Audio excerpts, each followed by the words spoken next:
here, and welcome to today's money mindset study session.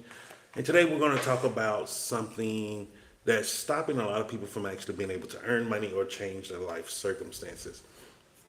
If you've ever watched the show on YouTube called the channel Jubilee, where they do a lot of different people from different perspectives and have them talking. Well, I just watched one today, and it was very interesting. It's about people who were homeless and millionaires, and just gave them a few, I guess you can call it controversial prompts to speak on. But the truth be told is, what was really interesting about it was the mindset perspective from each individual.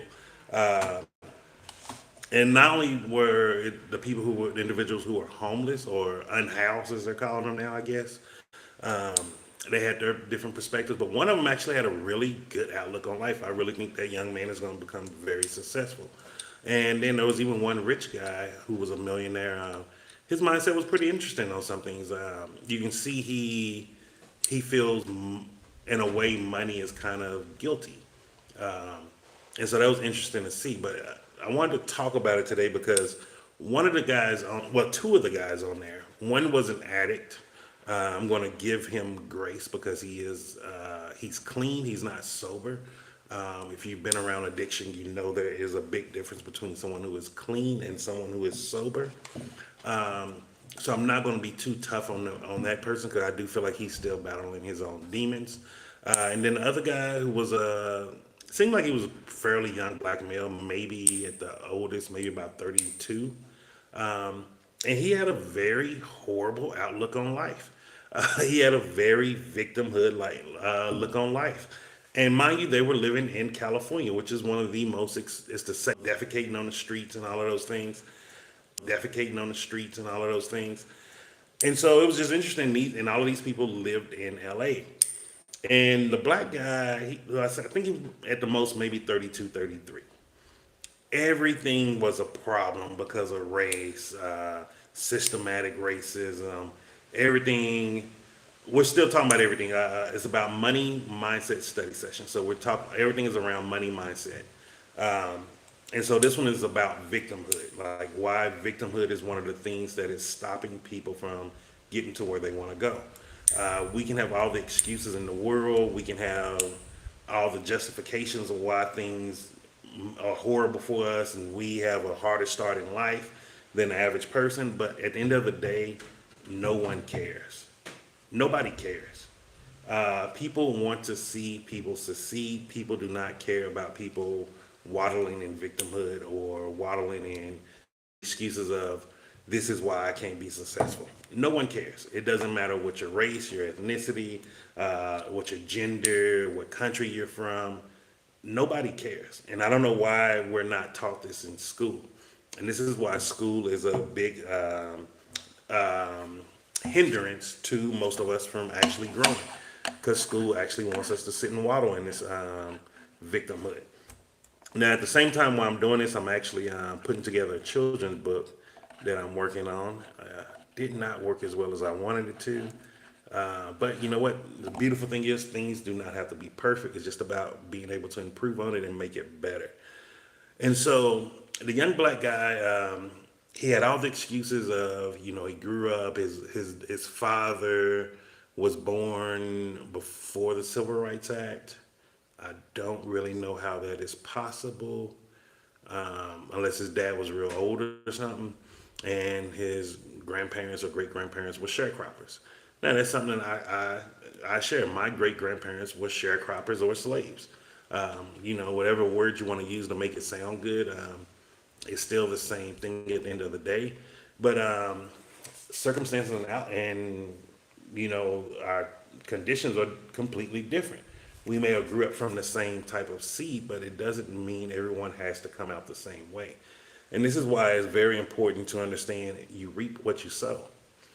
And I was just listening to his mindset and everything he was saying. Like, if they was talking about capitalism, well, capitalism is racism, it's systematic because I'm black, it doesn't work for me. You're a white woman, it doesn't matter if you're from another country. It was all of these things, and I'm like, my guy, like, you have to let that stuff go. Chef of Expression, how you doing, brother? Chef of Express, I'm sorry. How you doing, brother? And like as black people, we have to let a lot of stuff go, especially black Americans, um, especially when it comes to race. Like I know this is gonna be controversial. Some people ain't gonna like what I have to say, but like, I wasn't a slave. Just because my great grandparents were slaves, I wasn't a slave. I didn't grow up that. Yes, I experienced racism growing up in Texas. Hey, how you doing, Kay? Yes, I've experienced going through one of those sundown cities. Yes, I know what all of that stuff. We live in the age of the internet. Like you can be homeless now and you're walking around with a supercomputer in your hands. Like this is crazy. You now have people wearing name brand clothes and they don't have jobs. Like this stuff is crazy now. If you really look at the world for what it is, like take all the opinions out of it and just look at it for what it is at face value, we have the opportunity to actually do so much with so little.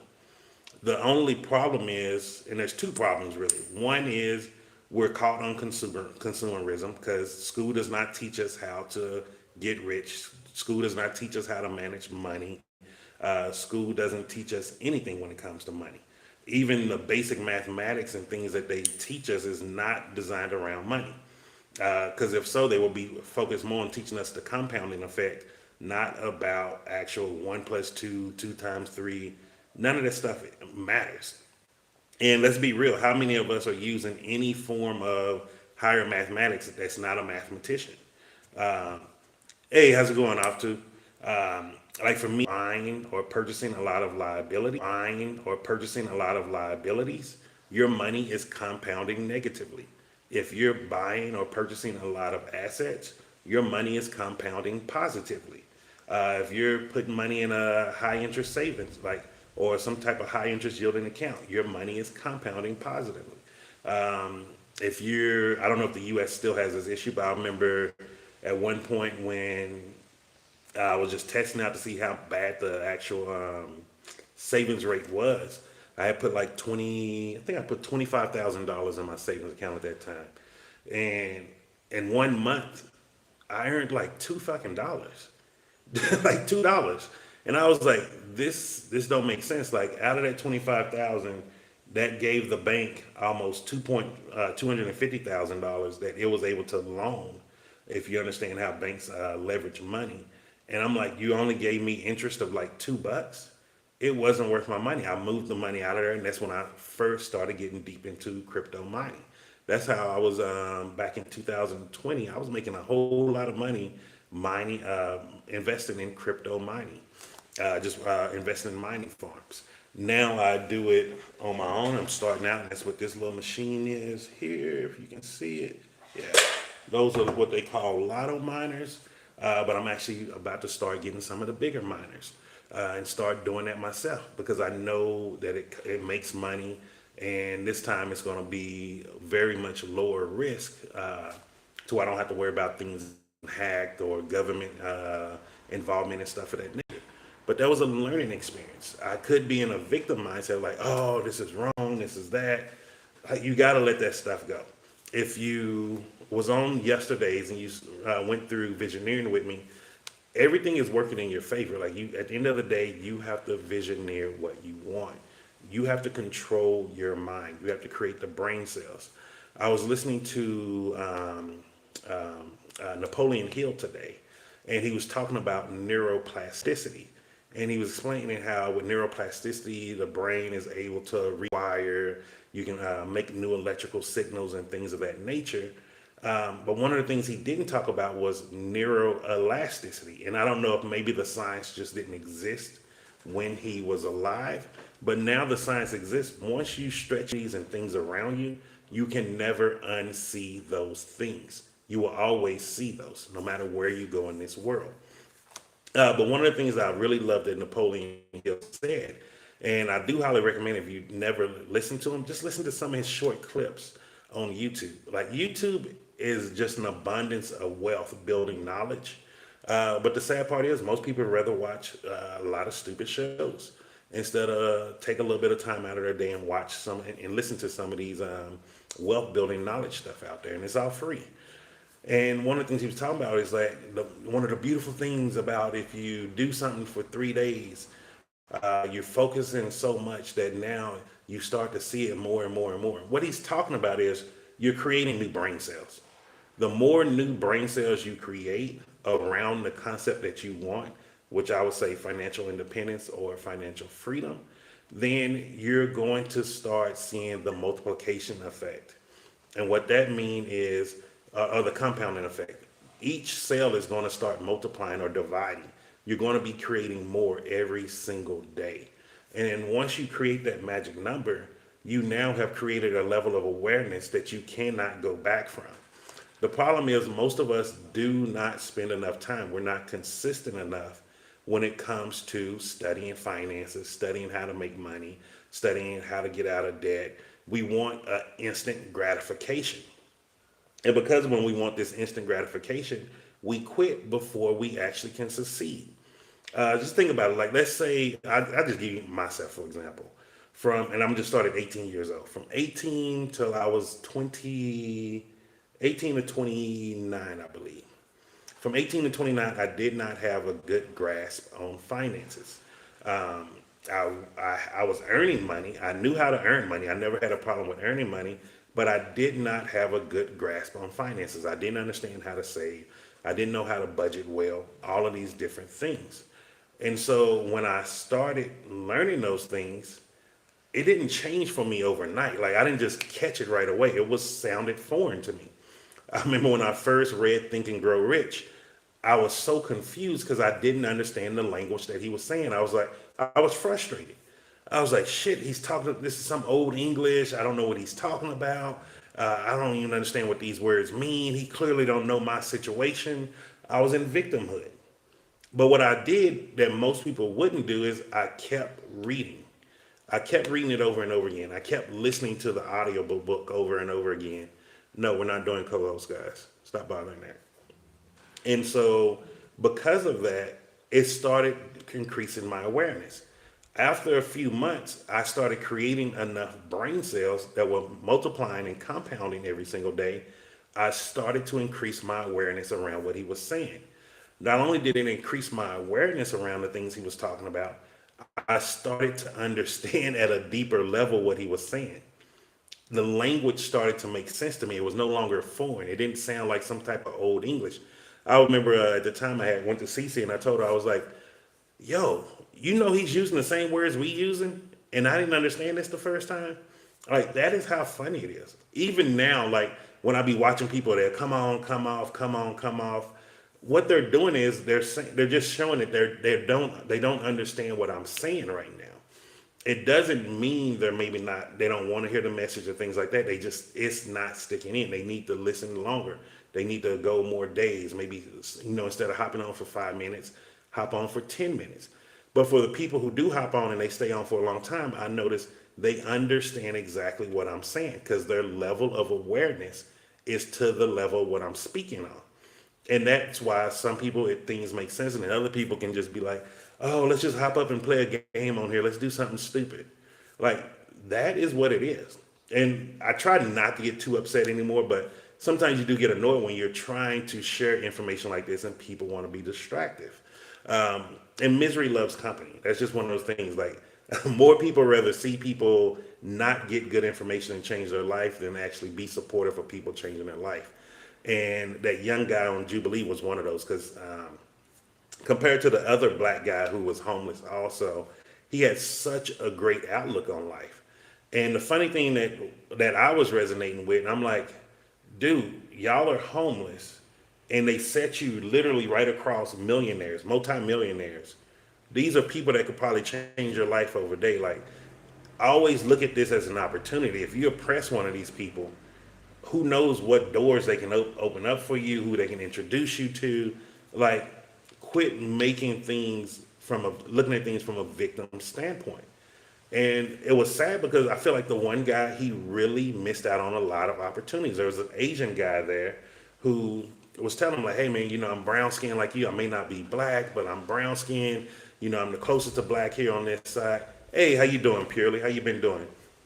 And he was explaining to him, I come from a single mother, I'm an immigrant, and he was explaining from his immigrant life how, for an Asian or like people from the Caribbeans and even for Africans, they know when they go to the U.S., If you're not a doctor or lawyer or a dentist, one of these prestigious careers, you're the black sheep of the family.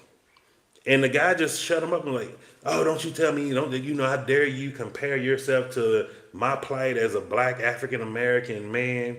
Uh, and I'm just like, oh, appreciate it. Have a good day. Have a good day. And I'm just like, what does that have to do with something? We all can learn something from each other. Jimmy, what's up with you, brother? How you been doing, man? And I think this is one of the things that hold a lot of us back. We sit and waddle in our victimhood. Yeah, I got back through. They actually approved my appeal. I'm surprised, man. They blocked me the other day. I'm surprised TikTok let me back on. Usually they don't.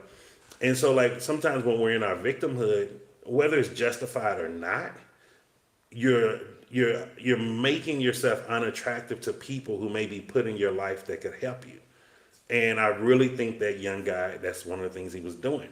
And he got really hostile at one point because one of the things I've noticed when we're stuck in this victimhood place, we don't want to acknowledge the things we could have done better or differently that could have assisted us in a positive way.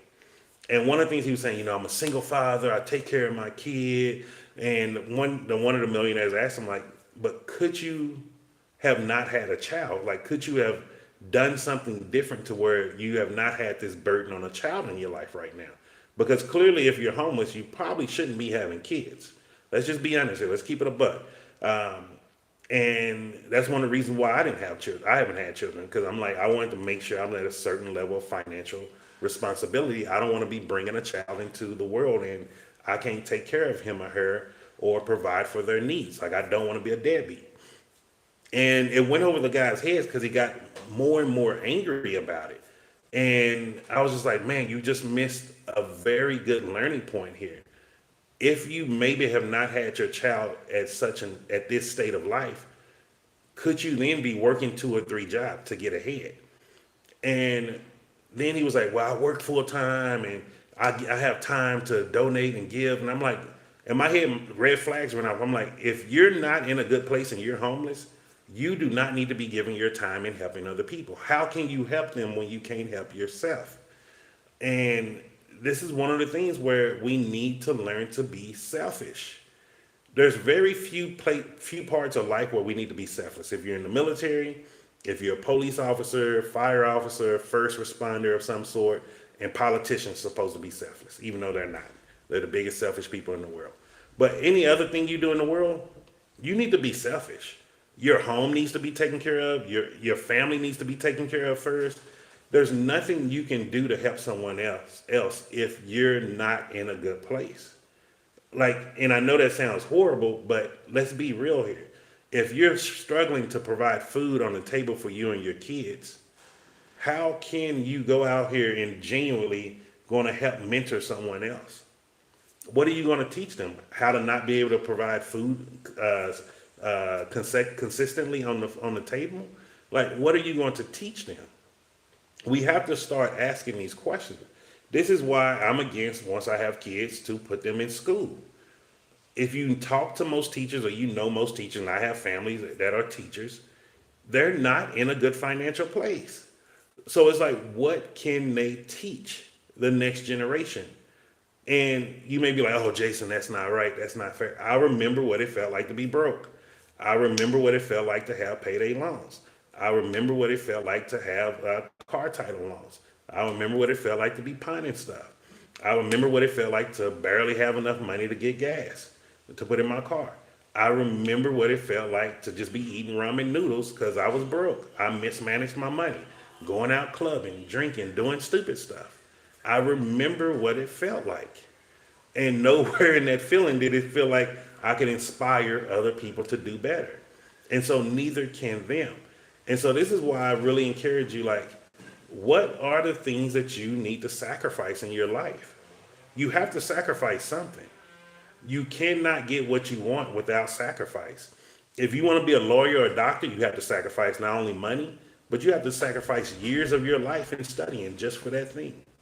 If you want to become a world-class athlete, you have to sacrifice money for high-class trainers, and you have to sacrifice a lot of your time to just dedicate to doing that craft. It's funny because I was watching the thing about Terrence Crawford, how he likes to play darts. And I was like, that is the weirdest hobby next to archery. You don't find many black guys that are openly talking about they like to play darts.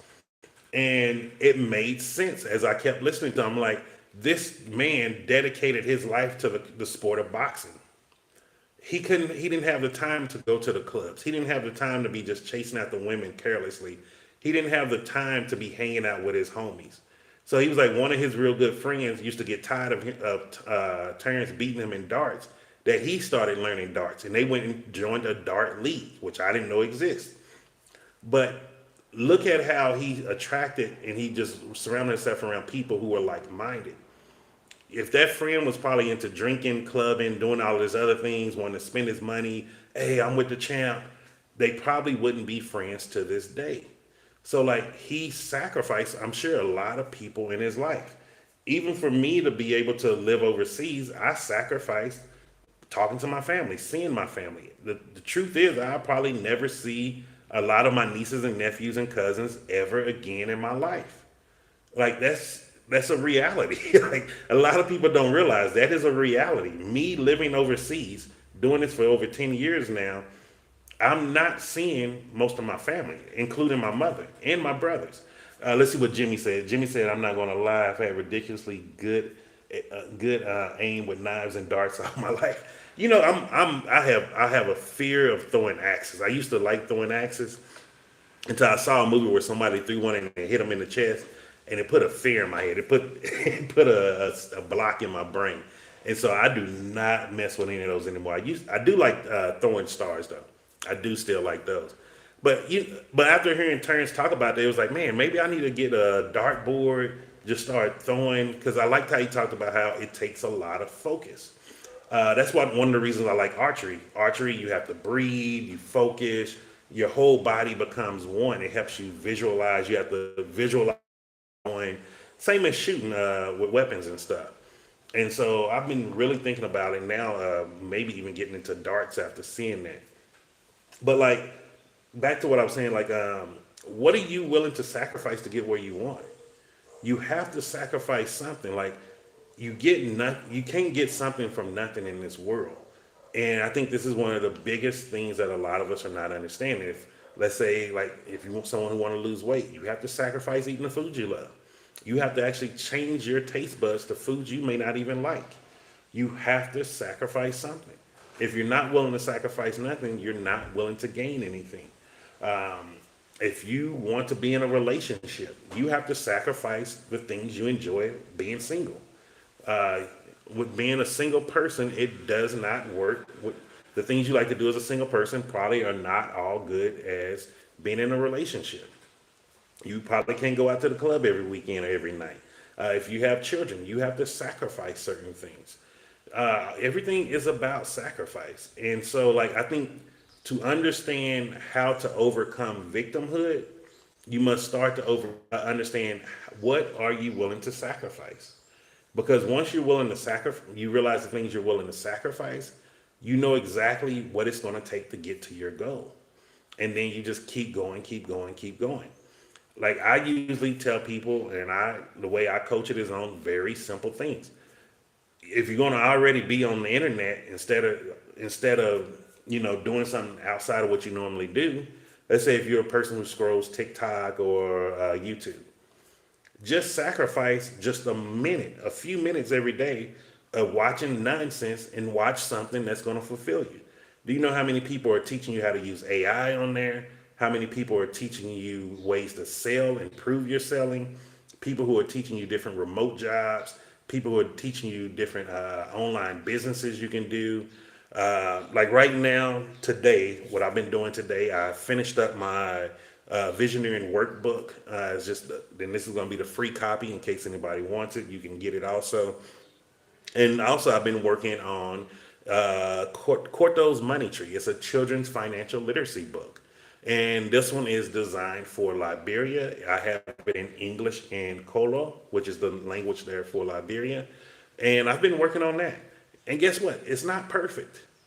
I've been working on it with AI on it from videos I've been watching on the internet. Buddy of mine, one of my brothers, he sent me his web page that he put together from a AI thing that I sent to him. And this is what I've been doing. This is what I usually do during the day. And right now, I'm literally just putting everything into Canva. I'm finna start meshing all the pages together. Funny story, the AI isn't perfect. I'm not 100% perfect with it yet. And so, like, I still, like, what happened here, the AI started changing the character on me without me realizing it. But guess what? I'm still gonna put the book out. It doesn't matter if the characters are all look the same or not. Who cares? It's not about being perfect. It's about just putting out the product. You can always improve and make something better. Don't let perfection stop you from reaching your goal. And that's where another problem is. A lot of us are so focused on trying to be perfect that it stops us from actually ever going into action and completing something. Now, if I was to be like, oh man, this ain't perfect, I need to do it over, start over all the time, I'll probably be here for months and not do anything. But at the end of the day, the message is there. It's in English, it's in Kolo, it's in the national language. I can still send this out to some of the people in Liberian government. And you know what? They'll be appreciative of it. Because guess what? No one else is doing this. And so why wouldn't I just get it out? Next, I'm gonna be working on one for Zambia. Just waiting on to get the book. I have to teach the AI Nyanja and Bimba and Lozi because they told me the book want to have those three languages in there. So I'm gonna teach the AI that. Just now have some stuff in Kosa. I'm gonna try to start teaching the AI Kosa, and then probably Zulu, and then Swana also, because I'm just gonna do different books for different countries and different regions. And this is just one of the things I like doing. But like I've been really focused on getting my financial literacy consulting company off the ground, getting all of that stuff ready. I've been working on getting business proposals for the government, different things that I want to do, different things I want to try to implement within the education system by using this type of psychology to actually change the minds and mentor the minds of the younger generations. Because the reality of it is easier to teach prosperity and abundance to a child than it is to an adult. Kids just have to make their mind up to believe that they can do it. As an adult, you have to change your entire mind. You have to change your whole identity on it. And that is one of the things that most people are not willing to sacrifice. A lot of people do not want to sacrifice the current identity that they live in. And it's okay because our brain's been wired to be in survival mode. But the truth is we're not in a survival state anymore. Very few people in the world are in survival state. Because like one of the things that I liked about the Jubilee show, one of the Asian millionaire, he said, because of capitalism and things like this, America is one of the few countries in the world where, people not even dying of hunger anymore. More people are dying from obesity. And I don't think the homeless people really understood what he was saying there. But it was like, that is how powerful the world is now. That people are eating themselves to death instead of starving to death. And I think that is so true because the things that we're feeding ourselves are mainly the things that are not getting us to where we want. It's not like back in the day where there was a starvation for the opportunities, a starvation for the hunger of knowledge. Just about all this knowledge is out on the internet free at everyone's fingertips, and very few people are even willing to look at it. And the funny thing is, a lot of people who are looking at it, because they don't believe in this stuff or practice it on a daily basis, they'll sit there and tell you why someone trying to tell you how to change your life by changing your mindset, they're selling you snake oil or they're stupid. And it's like, what are you doing, my guy? But like, really just start looking at that. Like, what are you scrolling? What are you consuming on the internet? Everything you consume is actually sowing a seed in your brain, in your mind. Those you're going to reap those seeds one day.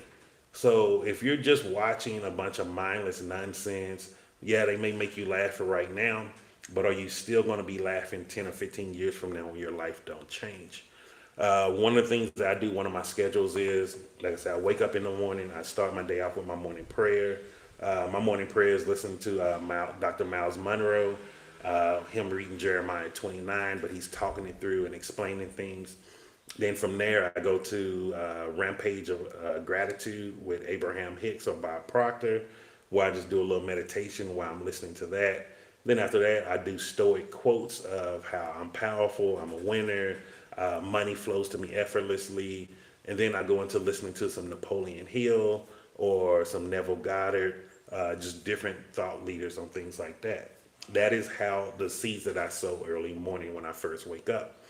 One of the things that I stopped doing when I go to bed, I do not watch anything about violence, anything about killings, no Law and Order, none of those crazy shows. I don't watch any of those stuff.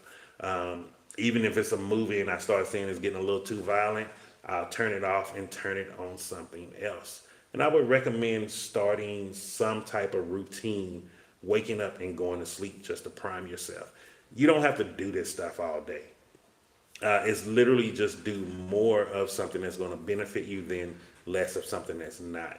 And now, before I end it, I do want to talk about this because one of the things that Napoleon Hill talked about in the recording that I listened to today was he was talking about how scientists have, at that time, they think we have about 6,000 to 7,000 thoughts in a day that go through our mind. My question for you is, out of 6,000 to 7,000 thoughts that's going through your mind, how many do you actually monitor? Do you even know everything you're thinking about during the day? Like, really answer this question honestly. How many thoughts are you actually monitoring that's going through your mind? We talk to ourselves all the time. That internal dialogue which we have is always going on. You have it in traffic, you have it when you're happy, you have it when you're angry, you have it when you wake up, you have it when you're going to sleep, you have it when you're tired, you have it when you're enthusiastic. Like every time you're talking to yourself, but are you monitoring what you're saying to yourself? Because that is where you're starting to create a lot of brain cells. And what I mean by brain cells, new brain cells. One of the things that Napoleon Hill said was most people do not create new thoughts in something positive about them. They usually let the thoughts of yesterday roll over and keep compounding over and over and over again. This is where you see a lot of people that are miserable, they're angry, grumpy, things of that nature. And so my question is, when are you going to start creating thoughts positively about your life? If you do not start making the new brain cells and let those brain cells compound and multiply, you're not going to create the awareness that you need to get to where you want to be.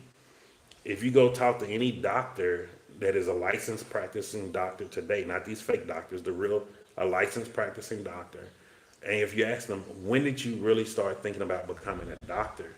They're going to know exactly when. And I guarantee you it was way before they went and decided to go to college. The seeds that you're reaping right now were sowed months or years ago. So you need to start sowing new seeds now because a lot of us are just having weeds, the weeds of society growing in our mind and creating the outcomes that we do not want.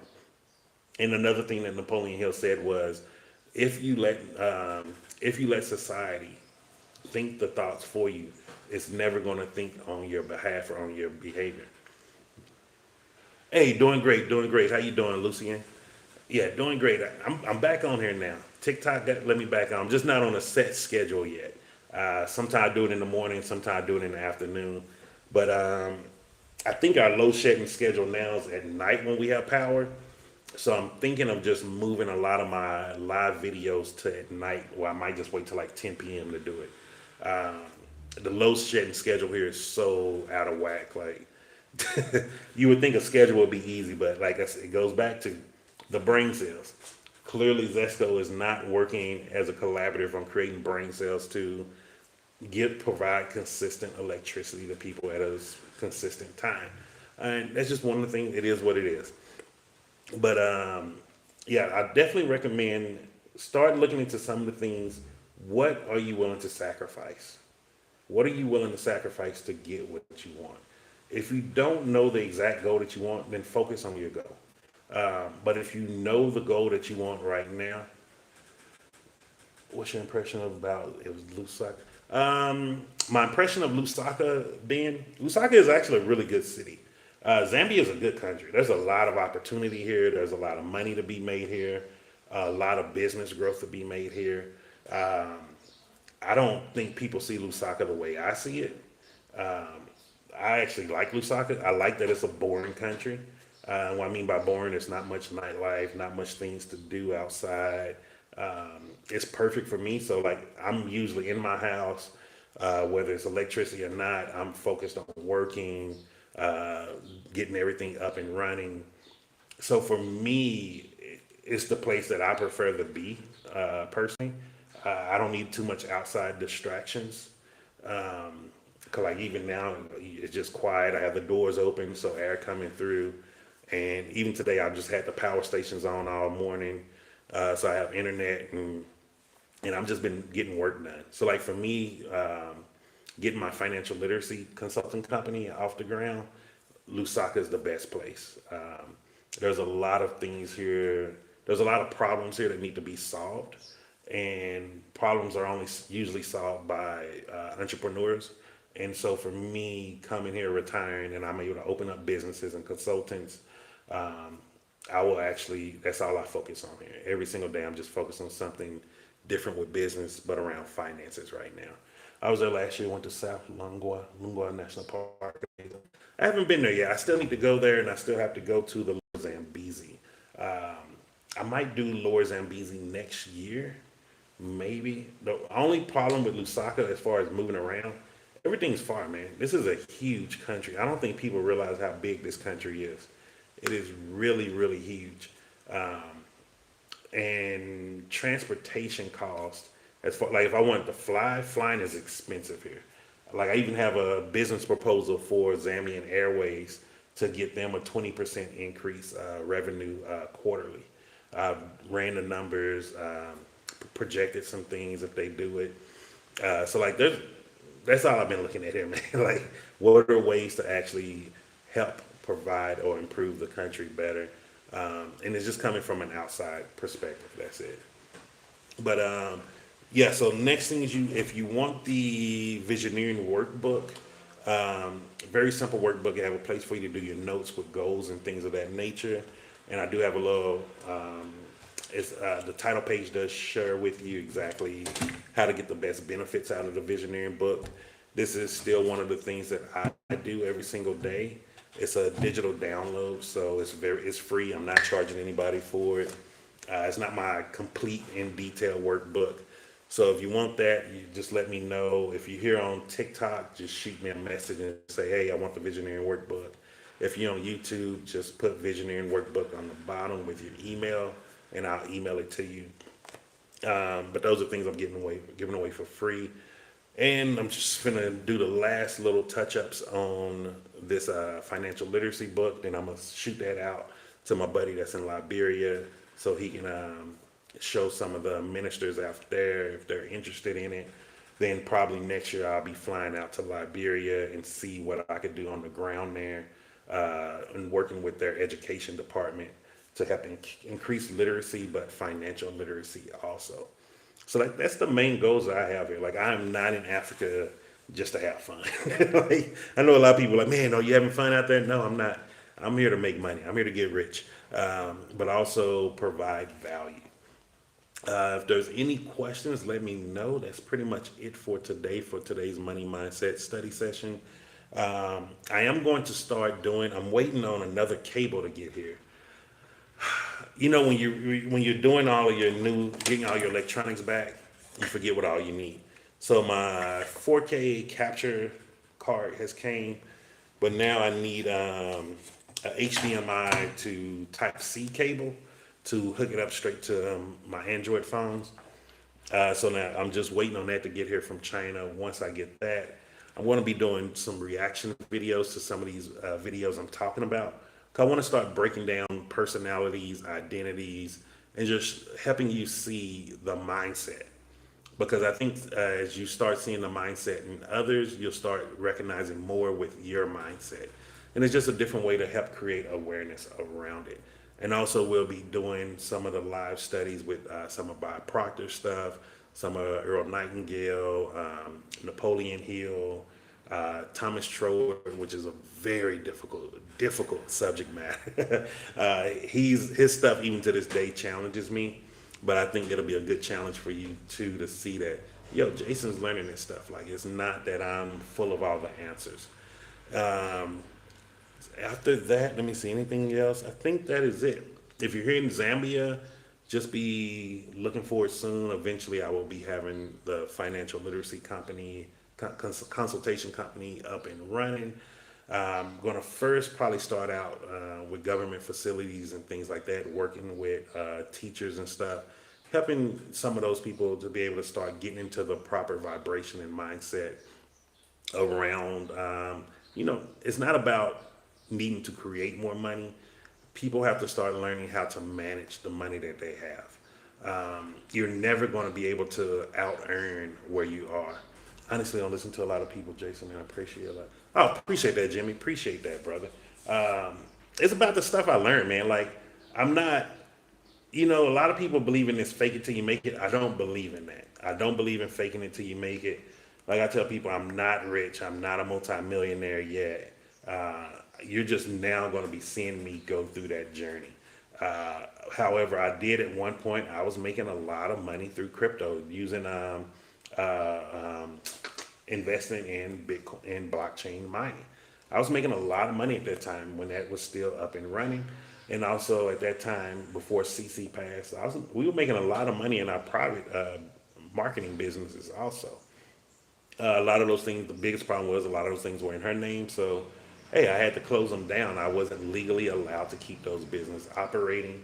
Um, and so now you're just seeing me go through this and you're seeing me build everything from scratch.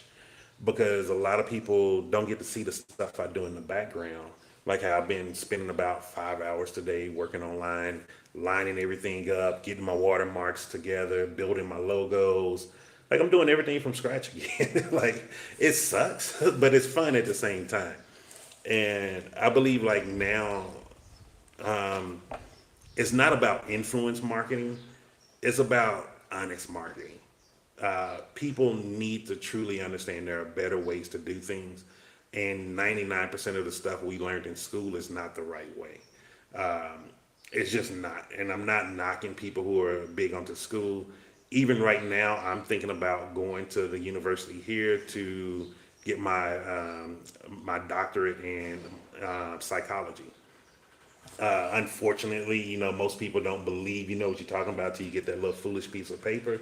But I have nothing else to do, so I'm like, you know what? I don't mind investing that into myself right now. Even though, yes, I'm not a big proponent of school, I'm more about, hey, get out there, do the work, build what you need to build, and just put the work in, sacrifice. But even for me now, one of the sacrifices that I'm thinking of making is going back to school, no longer being a college dropout, and get my degree. Um, and if I do, you'll be going along that journey with me. But you'll also be seeing as long along the way as I'm doing it. Oh shit! Oh, excuse me 1 second. I can't let this computer die on me. What's it? Charge up, bro. Hold on 1 second. I need to make sure this is what's going on.